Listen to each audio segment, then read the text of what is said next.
This is so stupid. All right, let's kick this off. We are starting. This is season 2. We have to make it seem structured. Yep. Season 2 of TOREY'S Do It podcast. My first guest of the year is comedian Maggie Naughton. I'm so excited to be here. Welcome. I'm feeling stupid. We're always stupid. Yes. Maggie and I go way back. We met at Broadway Comedy Club. I was working the door. Maggie was serving. You know, just beautiful love story at the start. Mm-hmm. And Maggie's been on the show before. Yeah. We'll call it a show. It's a show. The podcast. What's funny is people watch it more than they listen to it. Oh, that's kind of nice. Right? I love that, actually. It's interesting. The downloads, I don't know. No one needs to hear the numbers, but, you know, the YouTube average is like 200 a video. That's not bad which at is all. crazy to think of. Look, I know in the grand scheme of podcasting, that is the most embarrassing statistic of all time. I don't think so. Thank you. However, picturing a room of 200 people with my podcast on the screen and they're all watching it. Granted, maybe they're not really watching it, or maybe some people hate me and they hate watching it, but that's pretty crazy. That's all. I would have washed my hair had I known that, but either way. You look good. And this, you know, it's from a distance. Guys, don't look at my roots. And if they watch from a phone, we're ants. True. So nothing matters. We're specks of dust. But anyways, it's a new year. We were just talking comedy. Mm-hmm. We were getting a little inside baseball, and we don't want to bore you with it, but we'll start top line. It's 2026. Yes. Everyone is talking about their ins and their outs. Oh. I don't know where this trend came from, but it's all about your ins and your outs. So I thought I'd start the pod today with your ins and your outs. Okay. I have been thinking about this. Love. Okay. So my first out is monitoring my screen time. I've actually decided I don't care. Wow. I could be on my phone for 12 hours, and that's actually none of my business. I think that's absolutely fine. Okay. Like, I could be doing cocaine. Yes, this is so, oh my God, what a beautiful standard you're setting for yourself. Right? I'm scrolling TikTok. It's not a crime. And so, yeah, I've decided, all these apps, like my sister tried to get me a brick for Christmas, and I was like, no. I didn't want that. I kind of want one. No. Well, you can. Sorry. You it could be your in. Well, that's the problem with things like brick, which for people listening, if you don't know what brick is, it's a piece of plastic you pay $50 for, and it basically shuts your phone down so that you can call 911 and your mom. Yes. And that's about it. And you think, you know what, before I spend $50 that I personally don't have, let's just not. Exactly. But then I click, my little thumb goes right to Instagram, and next thing I know, 20 minutes goes by, and I'm like, I need that goddamn brick. Okay, here's my thing. I feel like using your phone for just the purposes of a phone is like going through labor without an epidural. Like, we have fun things for a reason. Use them. You know what I mean? Like, let me use Instagram if I want to use Instagram. Then you could go into smoking, though. Like, sure. But you know what I mean? It's how like, so? Rip the cigarettes. If we have them, have fun. No, but they're not on a phone. Yeah, but I do think the reason why people are trying to not scroll is because it does bad for have your mental health. Yes. Of course. But also, you know what's bad for my mental health? Not looking at pictures of clothes I want to buy. You know what I mean? You do have here's a thought too. I think scrolling can be a way to learn and grow. Yes. And I think if you are using it for finding trends, I was going to give you that because you said you want to look for clothes. But if you're trying to curate a lifestyle and you spend a few, hours, minutes looking for that and trying to become that so that in the real world you can show up as that, then there's some return on time spent. True. But if you are just scrolling and seeing outfits you don't own on girls that you're not, and you're feeling like, I want these things, it will leave you maybe feeling empty. No, I think there's totally reasons why you should not be on your phone. And do they outweigh the reasons why you should? Probably. But I've just decided I'm not going to make myself feel bad about it anymore. Okay. I think that's great. Because we were talking about it at work today about ins and outs, and across the board, everyone's outs for scrolling, screen time. Not me. No, and I love this. No, I'm obsessed with the hot, fresh take because it's like, okay, we've all heard the thing, but I do think also ragging on yourself for doing these things, it's like either do or don't, and if you choose to, like you said, it's not heroin. Exactly. I like that. Yep. All right, what else is on your... Another thing is out for me personally is blazers. You did say that on your Instagram. Yes, I I don't wear them. And I gotta stop buying things that I think I'm gonna wear and then I don't. Well, I totally get that. I took it a little personally. Oh, sorry. No, not actually. But in the sense that when I have to go to a client meeting in a dealership, my first go-to is blazer. Yeah, of course. Like, I can wear a t-shirt and some slacks, and if I throw on a blazer, it's kind of like an invisible cloak of giving a fuck. Right. I agree. Where it's like I'm fooling everyone. They think I'm little Miss Financial Spreadsheets over here because I have my cloak of caring, when really I'm wearing a t-shirt from Old Navy under this, and I don't give a shit. It's a corporate mask, but you know what? Is. You need it. Yes. So I think from your life experience of working from home, in a very good job, Maggie does very well for herself. I'm very proud of her. She makes more than me, and I'm the loser in the blazer talking to people in person. So let's just clarify that I'm not winning over here in my little blazer. But I think that it could be, I like that. I like your perspective on blazers, but I will say they have been a godsend to me. Yes. Because I don't know what I would do without the blazer.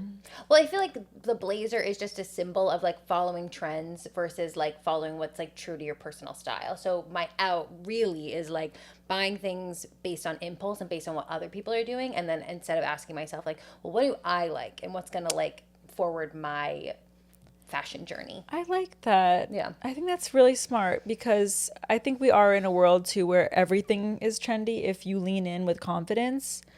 And we are also in a world where for so long with Sambas, Adidas Sambas, I was like, I'm not doing that. That's a robot bullshit sheep move. And eventually I put on enough outfits where I was like, if only I had a pair of Sambas on right now, that would really tie this shit together. I did it, and then it really tied some shit together. Well, because that's the thing is sometimes it's just trendy because it's good, and you're like, okay, I'm down with that. It's like when people call things basic, then it's like, yeah, Uggs are amazing. Of course they're basic. You know what I mean? But sometimes it's just trendy, like barrel jeans. I think a lot of people are gonna look back on that and say I look like a horseshoe in a way that I don't like. Can you make that into a TikTok? Sure. I look like a horseshoe? That's brilliant. I think some of them are actually like called horseshoe jeans. Like it's Oh, actually really? insane. Yeah. That's fun. I agree. I think when they're quite dramatic, it is silly. Yeah. I don't know if they were invented to give women without shape. Yeah, I could see. Well, because I wear like a version. I have one pair of jeans that are kind of out there, but the ones where you like, okay, Aladdin, you know, it's too much. Yeah. And I do think people are going to look back and be like, I don't think I needed 6 pairs of those. Totally. It's like when gaucho pants had a time. Exactly. And they were the rage. And then it was like, why are you wearing wide leg cropped leggings? Well, and it's funny because I was thinking about, I realized that I've gotten older because I was seeing certain trends happening and I wasn't feeling like the need to get on board. Like when like the like skinny scarf was really popular or something like that, I'm like, that would make my neck look fat. And so I'm not going to do it. But I think me like 5 years ago would have been like, well, I have to because that's what everyone's wearing. Totally. And I think I had the same situation in middle school where it's like, if you don't have the North Face, the skinny jeans, and the Uggs, you don't fit in and you're not cool and you have no friends. Yes. So it was, I think, growing up a survival technique. Totally. And as you get older and solidify yourself in relationships, friendships, etc., and who you are as a person, you don't feel like, oh, if I don't put on the Sambas, I'm not going to have any friends. And it makes me pity people when you look at them and you think, whoa, who put that on you? Yes. Like, and who are you trying to like round hole square peg yourself into? Totally. And I think about the people I see on the subway and there'll be like a girl in like no labels, just like the coolest outfit I've ever seen. And it's so out there. And I'm like, I could never wear that, but I'm obsessed with you. Like, it's just like people who have really unique styles that feel true to them. I'm like, that's so much cooler to me, you know? Totally. So. It's funny. I asked ChatGPT what the latest trends are. And it was really insightful because I do think I've been seeing this in real life. So sometimes chat will say things and I'm like, you're off. But this was one that cracked me up because it was like, all right, in today's trends, you got to put on the wrong shoe. I have heard this. Yeah. And I had never heard that. And I'm like, oh, I'm picturing the girls wearing track pants and ballet flats and the regular outfits with the Solomons or like the chunky like Hokas or whatever. I mean, not the Hokas are cool, but like, you know, like this chunkier athletic shoe with the regular outfit. But it's convoluting trends because you're seeing maybe someone that doesn't know what they're even doing. And you're like, well, like an old lady in a tracksuit and like some weird little clogs, and you're like, you look like you're kind of doing You look it. crazy. Yeah. I don't know. It's funny. I think it's got to come from like an internal thing. Like, I think it has to. The outfit makes sense on the right person if it seems like it's something that they would wear. And I feel like that's what style is. I agree. And it's funny when I've seen girls wearing like the pajama outfit in public with the ballet flats on, and some people you're just like, you saw an ad and you tried to copy paste it and it's just not working. It's like when we used to shop at malls and you're like, I can tell you just saw this whole outfit on a mannequin and was like, I'll buy that. Versus like being in a store being like, I like this, I'm going to match it with these pants, and then this tank top I saw it in another store. Exactly. You know? Did you ever watch What Not to Wear? I loved that show. I loved that show. Stacey London and Clinton, I don't remember his last name, no disrespect, obsessed with them. And you know, they weren't actually friends. They used to fight a lot, I guess, apparently. That's so funny. I mean, he's definitely like your classic gay sass man. And she's a lesbian too. Is she really? Yeah. I almost just said she's lesbian. She's a lesbian. Yeah, she's got a wife. I kept up with her a little bit because I met her once. Oh, that's cool. Yeah, I met her. I was working an event. My sister used to run this event called 29 Rooms.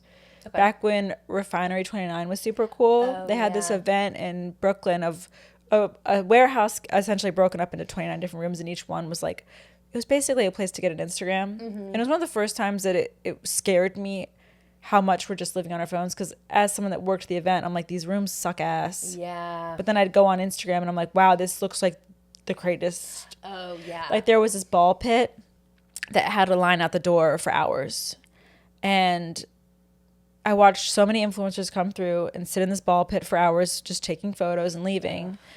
And at the end of the event, I felt disgusting, empty, and just like shocked at what I had just witnessed. Yeah. People wait in line for photos just to post online. And this is back in like 2016. Yeah. When like Instagram was still like really important and very aesthetic.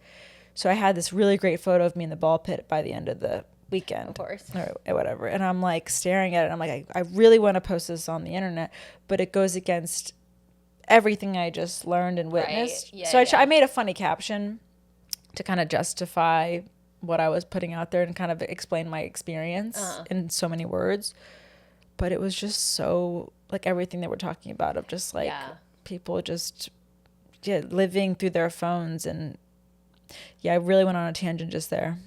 Where was I before? Stacey London. Oh, Stacey London. Thank you so much. Oh my God. I just like was in 2016 like, what the fuck? You're like in Kelvin. Yeah, literally. I met her and I remember seeing her gray strands and I was like, I love your like, what is the word when someone has it? What's the word? Your pigmentation or something? No, like when someone has like their classic thing. Oh, they're like signature. Signature. Yeah. That's the word. I was like, I love how you have your signature gray hair. And she's like, oh, this is natural. I don't do this. And I was like, got it. Sorry. So that was kind of our fun little interaction, but she was very kind. So then anyways, I've kept up with her. But I do think going back to the topic of trends, and if any men are listening to this, I'm sure you're gone by now, but this is very fun for us and for women listening, I'm sure. My next trend will be trucks, okay? No, but they taught me how to dress myself and the way it can make you feel differently. Totally. Because we were probably we were around the same age watching that, and it was just a time where you like watch people really transform. And then Carmen, the makeup artist, really was just my girl. She really taught me how to do makeup, and I still like think about like she would always do like the shiny in the middle of the eye. Yeah. I would do all her little little ticks or whatever. And I got the Crest White strips too because she was always pushing those on the people in the. Oh, I loved those. Yeah, they're great. I'm surprised my teeth haven't fallen out of my head. Honestly, love those a lot. I've fallen asleep in them and wake up with my teeth just like having a pulse. Yeah. Not good. Okay, and then do you want me to do? I feel like I should do an in because I've done 2 outs. Yeah, you did 2 outs. Wait, what were your 2 outs again to summarize? They were monitoring my screen time. Not monitoring it. Yeah, exactly. Yeah. I'm out on that. Out on monitoring. And I'm out on not following your own style. Yes. For me, that's blazers. For other people, that's other things. Out on blazers. Out on blazers. I think I'm in on bare nails. Mostly, I know. Mostly for Who my has been own, pushing that on you? You have. You genuinely have. And not to disrupt the illusion that Tori painted earlier that I'm really rolling in cash, but I am not. So we're taking a break. And that's in for me, is having jaggedy nails. Well, if you keep them, you should get a buffer. Yeah. I think Buffer. I had. had never experienced buffer until someone at a salon buffed them, and I was like, cool. That'll last me 4 minutes. And then the rest of the week, I was like, what is this magic wand? Yeah. They're amazing. And I do think a clean aesthetic. I went from September until December. Yeah. No nails. And you can type on your phone better. You feel and clean. Since I'm not monitoring my screen time, I'm going to do that you a can lot. type away. Yeah. And it's more sanitary. Yeah, I it hate the definitely is. long nails. If someone touches me or touches like something of mine with their long ass nails, Yeah. that has been in your butt. Oh, it's so That gross has what gets under been there. in your mouth. Yeah. That has been in public in New York City. Like subway seats. It's fucking gross. And I think no one has talked about this. I know. If you have nails over an inch long, you're disgusting. I'm sorry. Out. Ow. Oh, unless, look, you can have your long nails if you take an alcohol swab to the bottom of them once a night. Yeah. Before you extend your hand to shake it, show me the bottoms. Show me the bottoms. Show me those brown bottoms, okay? Yeah, that's a hot take of mine, and maybe a little mean. And if you take it personally, it's not against you. It's not about you. A lot of people do the nails. Right. Just know that it's dirty. Yeah. Ugh. Okay, what else is in? What else is in? Okay. What is in? Maybe not for me personally. I haven't decided yet, but stopping at 3 drinks. I really think Yes. the 3-drink rule, you will have, because I'm in on going out. Like, Totally. I really feel like Gen Z does not go out enough. They do not, they're like, and I get it. Like, if I was feeling like I was constantly like fodder for being like on camera, I would be freaked out too. But you have to go out with your friends. You have to make mistakes. You have to like meet like a random stranger and end up in a weird apartment safely. Like, you have to like have these like experiences in the city that you're in your 20s, but stop at 3 drinks and you will never regret it. That's beautiful. And I couldn't agree more, because it's funny how we're in a society that culturally we're talking about how alcohol is poison and it's so bad for you. And you can list off a million things as to why you shouldn't consume it.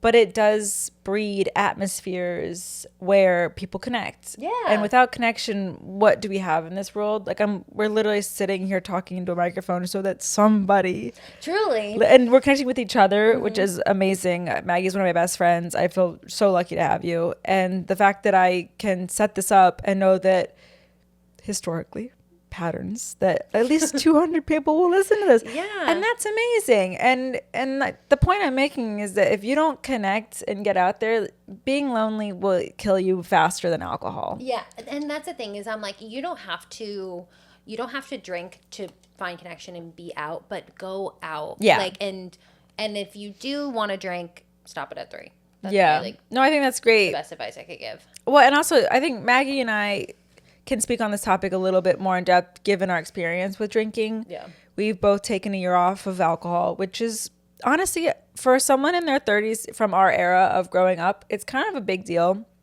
Because, I mean, we grew up where, like, in college, it was like the more you drank, the cooler you were, which is super unfortunate. But I was in that trap a million times. Oh, 100%. I've made a fool of myself more times than I can count. Oh, God. If you knew me in college, no, you didn't, actually. So, Same. nice to meet you. Same. Yeah, and it's just like, people have memories of me. Again, that doesn't matter because it was so long ago. And whoever has, if that's their only memory of me, then like, you're welcome. One time, a girl who worked at Chipotle saw a photo of me and said, "Hey, do you know that girl?" And my classmate was like, "Kind of." And she was like, "That girl's so annoying." And that's her only thing of me, is that she comes into Chipotle and is annoying. And I'm like, fair enough, you know?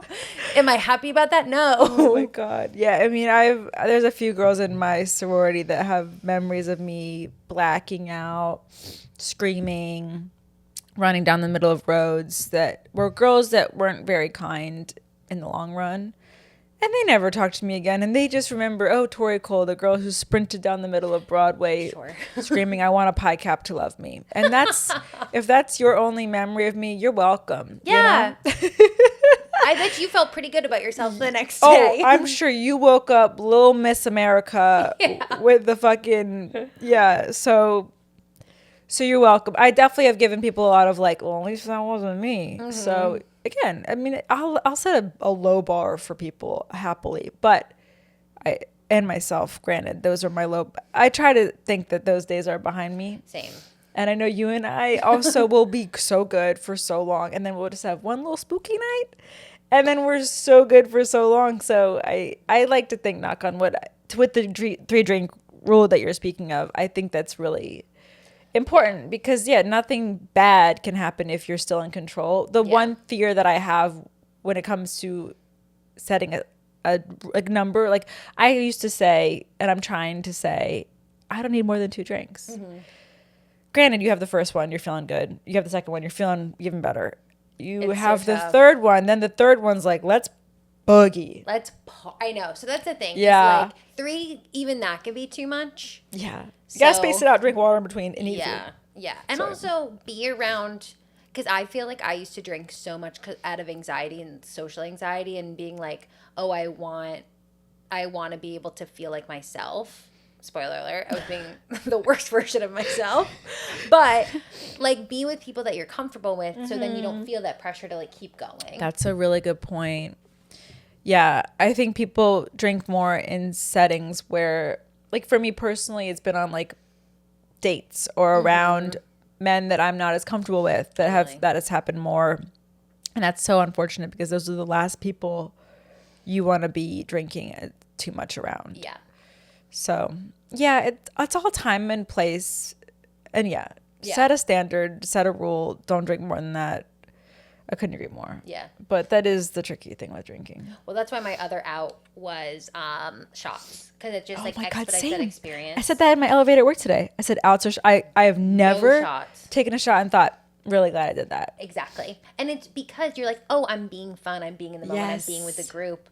Be with the group in like any other way. It's never a good idea. No, and I've been trying to make a joke about this where I'm like, taking a shot is a hate crime on yourself. Yes. You are committing a hate crime to yourself. You are setting yourself up to fail. It is too much, too quickly.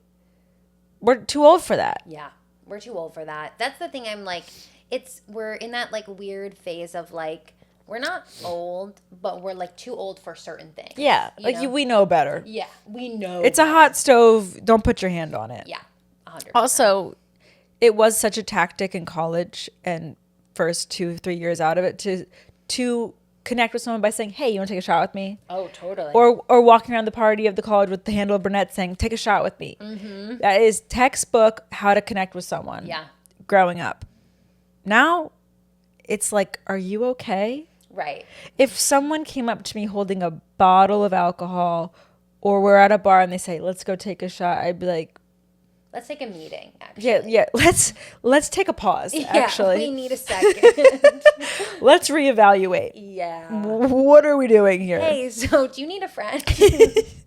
Do you need to talk to someone? Yeah. Yeah. So I'm really in on that out. Yeah. Any other outs? No, I think those are my main ones. It's good to keep a short list of these things. Yeah, you don't want to be too negative. Or in general, like you're not going to follow through on them if there's a Santa Claus list. It's so funny. I was watching a podcast about like resolutions or some shit, and it was saying, this was the example it gave. It said you cannot write down 40 things and expect to get them done. Mm. And let's say on the list it's lose weight, move to another city, the example was lose 20 pounds and get a boyfriend.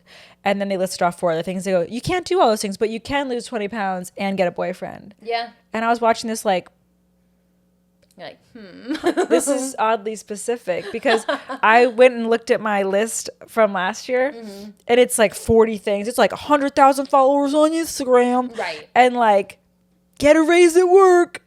And then also within there is like lose 20 pounds and date. Yeah. I wrote date, which is fairly loose, but I was like, wow, I can really check off date and losing weight, but I cannot check off anything else. Well, I had the same thing because I write down all my goals and like from multiple years on a spreadsheet, and I was like, spreadsheet. Yeah, I get really serious about it. Little Miss, I don't wear blazers. Yeah, exactly.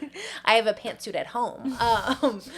I had accomplished a lot of my like personal goals, but like my stand-up goals were like not at all, and that's been the driving force of my like recent activity. And I'm like, I think I just went too wide of like trying to accomplish too many things of like get a new job, lose weight, like personal stuff that I didn't focus on the stand-up stuff. And then I got to the end of the year and I was like, It's really hard. Yeah. So it sucks because you want to tackle it all. Yeah, of course. But hearing that, and then not only their examples being not exactly what I and it was weird because I was watching it being like, what a fucking lame ass what are those goals, like get a boyfriend, lose weight, and it's like, oh wait, that's literally the only two things you checked off the box last year and it got you nowhere. Yeah, sure, I feel better in my body. I'm really grateful for those listening. I gained like 20 pounds running the marathon 2 years ago, and it was dark times. And then the dating is hilarious because I wrote down date because I haven't historically been dating. Yeah. And I dated so hard. You did. I dated into a full 360 back to nothing because it was so brutal. You dated yourself back on the bench. You were like, I've run the bases and I've seen what I need to see. I did a full home run. Yeah. And I'm back with an empty bench. Sometimes that's good. But I learned a lot. Yeah. I learned so much. So we'll take those lessons into this year, hopefully. Yes.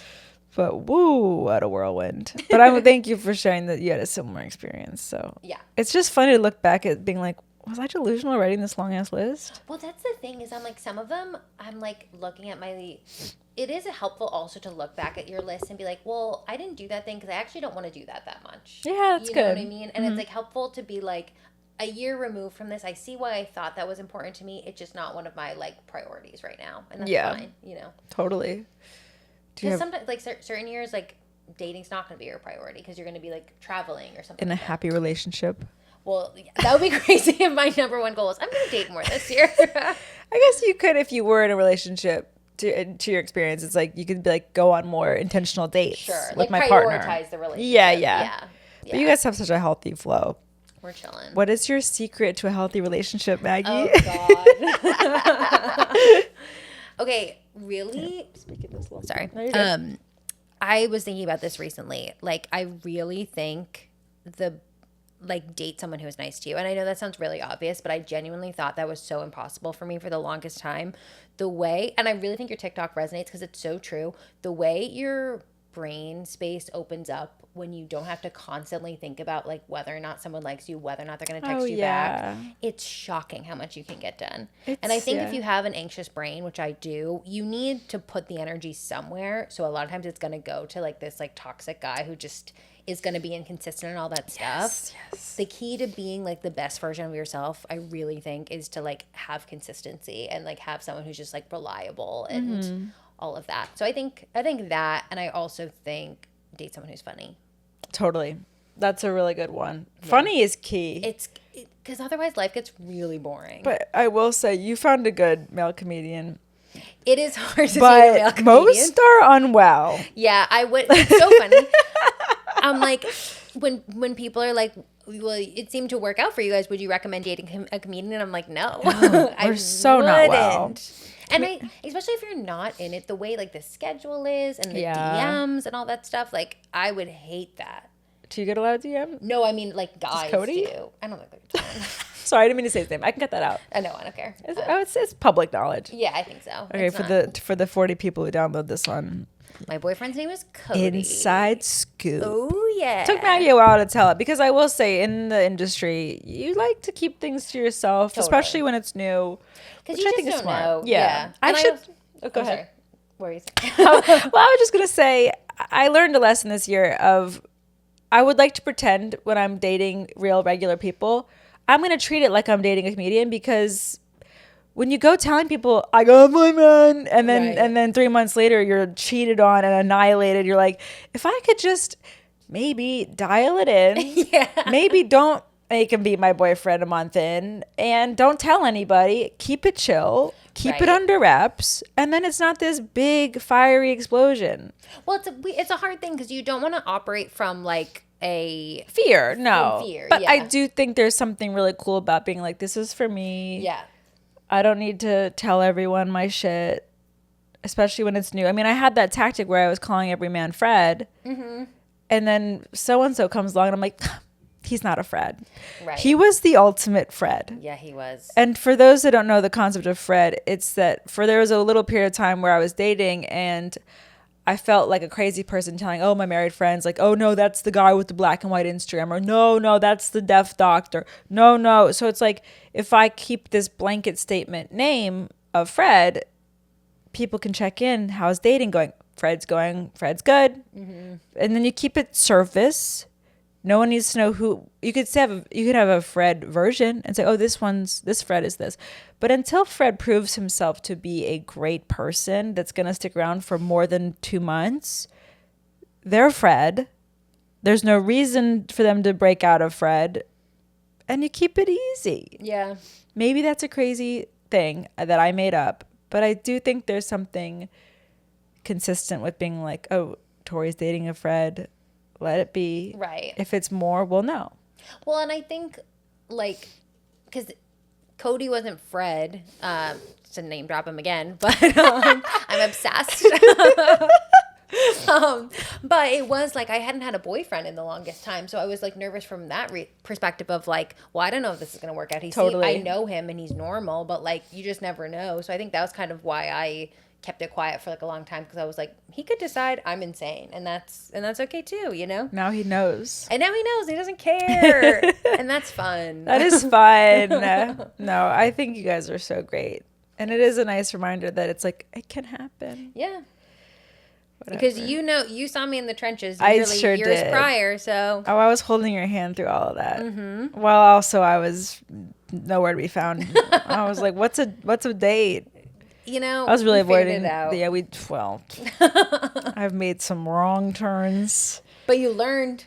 Yeah, and also I've been trying to not kick myself. One of my outs is talking shit about myself and others. I like that. So I'm really working on reframing how I talk about myself and my past, because sometimes I'll reflect on my past and I'll be like, that was nuts. Was I okay? Right. And it's like, okay, you dated a famous midget. Like, And it's like part of me, and I haven't talked about this publicly, only my close friends know, but look, if you're this far into this podcast, you're welcome. There's a little nugget of information. Part of me is like, I kick myself being like, that was crazy. What the fuck?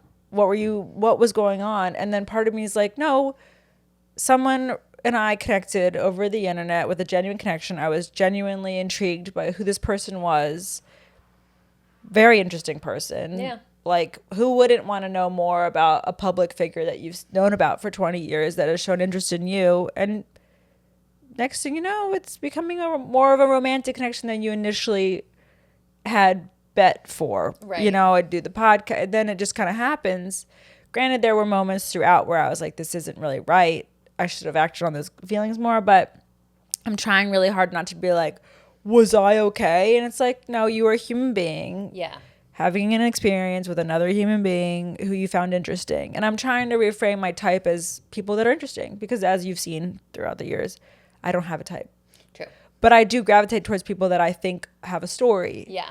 Or something that I could learn from. And I'm very enamored by those things. Well, and I think about too, like, think about all the people who they're entering 2026 where their goal is to be like, I'm going to put myself out there more and I'm going to have more experiences and I'm going to meet more people. And you do that naturally. So why would you beat yourself up for something that like other people would aspire to have, you know? Thank you, Maggie. Yeah. And I don't mean to talk about myself on this podcast. It's really about my guests. So No, but it's true. that was a very self-serving. But it's going with our overall theme of this podcast of the year and themes. Mm-hmm. And it's easy, to your point where you were like, you saw me in the trenches. It's like, I actually think about that experience for you a lot, where it's like, you were in a tough spot where someone treated you a certain way and acted another way. How could you not get sucked in. Right. And feel a certain way. Yeah, I mean, So it's important to have empathy for yourself in those it is. situations. And Oh, sorry. No, go ahead. I was thinking about this too, of like, because I made a list of like 20 things I learned in my 20s because I was like trying to. Love that. You should make a TikTok of that. I did. Oh, is it out? Yes. Oh, sorry. That's okay. I'll do it again. Yeah. Do it again. Guys, tune in. It's really fascinating and stuff. Well, I like those lists. I always find them interesting too. And I was thinking about one of them today where it's that like, it's okay that sometimes it takes multiple tries to learn a lesson. Like, I do just think sometimes you do have to get banged over the head with something before it sinks in. And, like, you can beat yourself up all you want for it, but sometimes you need those experiences. Totally. For it to sink in, and, like, that's okay. Yeah, I mean, mine was stop dating losers. Yeah, and it takes a while for that to sink in. It just does. The universe was like, oh, you want a loser? Here you go. Oh, I'll give you a loser. What was your biggest lesson you think that you had to learn multiple times? That's a good question. Because I do think part of mine is probably dating. But there's this quote that I really like. And it's that, like, self-confidence comes from giving yourself an abundance of evidence that you are who you say you are. And I really like that. That's great. Yeah. And I feel like the biggest thing of my 20s is learning to be like okay with who I am. And I think it came from like keeping promises to myself and like showing up for my friends, even if I was like feeling weird in my own way, and like pushing myself and like accomplishing goals. And it's not like I am rounding out my 20s being like, I'm perfect, but I'm like, no, I can stand by who I am, and I don't like hate who that is, you know? That's beautiful. Well, I know you had a rough go at times. Yeah. Growing up, as we all do. But I know you've had specific examples, especially during like high school times or college, where it's like it really sticks with your identity. And I was very fortunate in my high school experience. However, going from being the cool girl, which I grow up, Torey, I don't need to say that I was cool in high school. It was a small school, to clarify. It wasn't hard to be normal. But I went from, small, popular to a huge school like CU Boulder to the quote unquote one of the top sororities, where all the girls were just thought their shit didn't stink. And it's like, well, my shit didn't stink, but suddenly I'm disgusting and I smell because these girls are looking at me like, who are you? Like, who are your parents? Like, a lot of the girls in my sorority came from like a lot of money, or people that had like, some had like famous parents. And I also was just going through a huge life change, and it was hard for me, and it was very clear. And everyone was like, what's up with this girl? And it humbled me deeply. Yeah. But I think I needed it coming from I think people that never get humbled by life and go from small school to small college to small town and just thinks they're the God's gift. Boo. I want the person that tripped and fell and ate shit, has scars on their face, and has to make up for it by being funny and interesting, because you're like, don't look at the scar, like look over here. Totally. So I think it makes who you are. Yeah, I think if you don't have some sort of like deranged coping mechanism, we probably don't have much in common. Yeah. You know? Give me a flaw. Give me like something you're embarrassed of. And I'll give you 20. Okay. Don't you worry. Don't you worry. That's so good. Oh my God. Oh, I love that. I was thinking of something when whatever. I feel like we're both Gandhi right now. I know. I honestly, not to even, I guess we've been scrolling too much, but I'm like, clip. Like, I just feel amazing. like I could picture like these, like the micro things that we're saying being on the internet and connecting with people, because I do really think we're sharing a lot of things that people go through and experience. And I know that's the reason why you and I have always been so close, because we're quick to put our flaws on our sleeve and be like, I'm no better. Or, oh, you're going through that, I'm also going through that. Totally. Which I think brings people together, because let's say something good happens. Great. Talk about it. Celebrate it with your friends especially. But then shut up. Yeah. Then shut the fuck up. Yeah. And find the next flaw or thing that you would like some support in. Right. And then come together again. And then again, celebrate the wins and be there for each other. But if you get on some sort of high horse ever, this is anyone. I'm not saying this to you. And I'm saying this about myself. Like if anyone ever sees me thinking I'm like, just be like, okay, Torey, you remember who you are. Be nice, be genuine. And again, life will always bring you problems. Right. Well, I think about all the. I hope that made sense. No, it did. Okay, that made me feel like I was like, nobody can be happy. No, but like think about all the bonding moments you've had with people in your life. a lot of times it's not over the good The stuff. L's. Yeah. It's over the L's. Yeah. And I think about like our like nights at Greenwich with people, and it's just like it's over. Like we're all in a basement. It's 11:30 at night. I just bombed for 8 minutes. Yes. Like, and now we're connected. You know, it's not because I got off stage at Madison Square Garden and I was like murdered again. Like, Yeah. can't be touched, you know? Totally. And I think it's the wins along the way that makes those hard times even more meaningful. Because if it was all shit and we're all just swimming in it, we'd be like, fuck this. We're not doing this. But we've experienced high highs, and it kind of keeps us in the game. And the low lows are, you know, bonding and driven with humor because we're like, well, this isn't permanent. Right. Exactly. So that's a really great insight, I think. The you know, the hard, and also whenever I've had a hard time, I think this is also just human psychology in general, because we remember the bad more than the good. But I know when I've been low, it's the moments where I can connect with someone in that low that means so much more. Totally. And I've had bad times where I'm like, oh, the silver lining of that was really bigger than the bad thing that happened. Is connecting with someone over that, and you're like, wow, that's a great person. Like, an example is when I went through my breakup this past September, I had a friend call me, Venmo me $25 and say, walk to the nearest coffee shop, get a coffee on me, it's gonna be okay.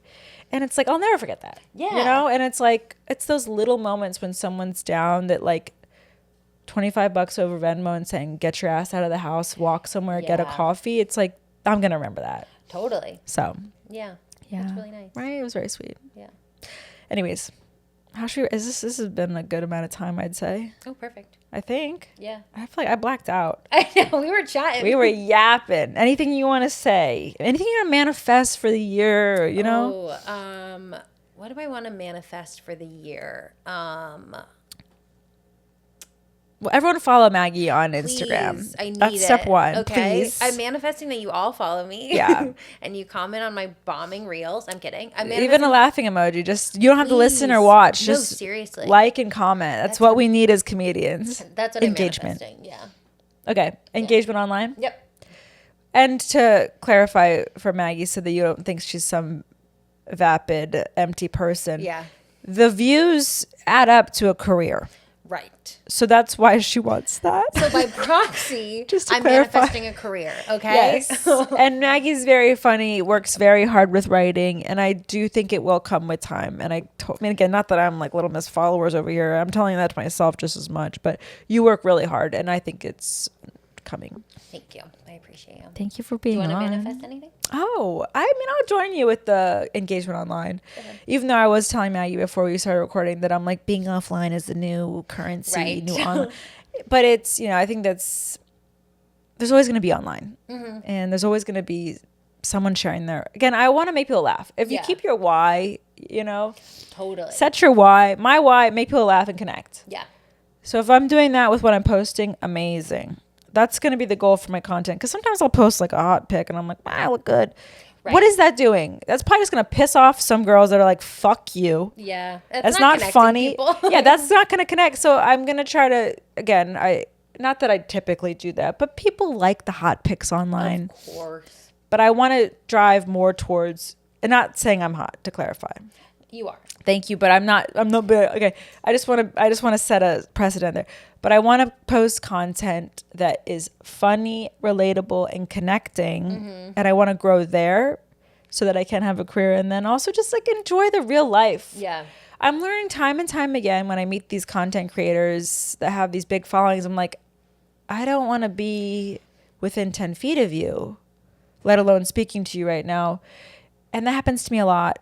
No, again, I'm not talking about anyone specifically right now. So, no, yeah. but it happens, and you're kind of like, what's happening here? And you're like, oh, they either only live online or just are so out of touch. And so I'm going to really garner my friendships with people that mean a lot to me and pour into moments in real life. Like I had that party, Slutsgiving. I loved it. It was so fun. I want to have more gatherings. DM me, message me if you want to come. If you got to the end of this, you are invited. Okay? That's a great sign off. Thank you. Yeah, literally message me on Instagram and say, I want to come to your slutty parties. You're invited. But really, I want to, while I focus on this online life that we have to for comedy, I want to pour deeply into everyday real life and the people that mean a lot to me. Yeah. Because last year, I will say, not to end on a petty note, I got burned a few times. We all know about one of the burns, but I got burned by friends, etc. Yeah. And it teaches you to step back and be like, okay, well, if that person is going to treat me like that, let's go find 10 people that won't. Yeah. And pour into them, and you cherish them that much more. When someone treats you shitty, it makes you turn to everyone that doesn't and kiss them on the mouth, because you're like, what would I do without you? True.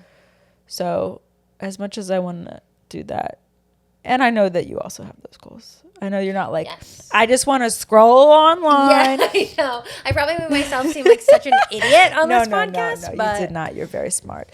But yeah, so my goals that I'm manifesting, so connecting online, but also really, really focusing on connecting with the people that matter. Yeah. They mean a lot to me in real life. Yeah. And with that, thank you for listening. I hope you come to a slut party. Maggie, it's been so much fun. It's been lovely. I'm so grateful to have you as a friend. Me too. I could cry about it, but I'll stop myself before I do. All right, thanks for listening. Catch you later. Bye.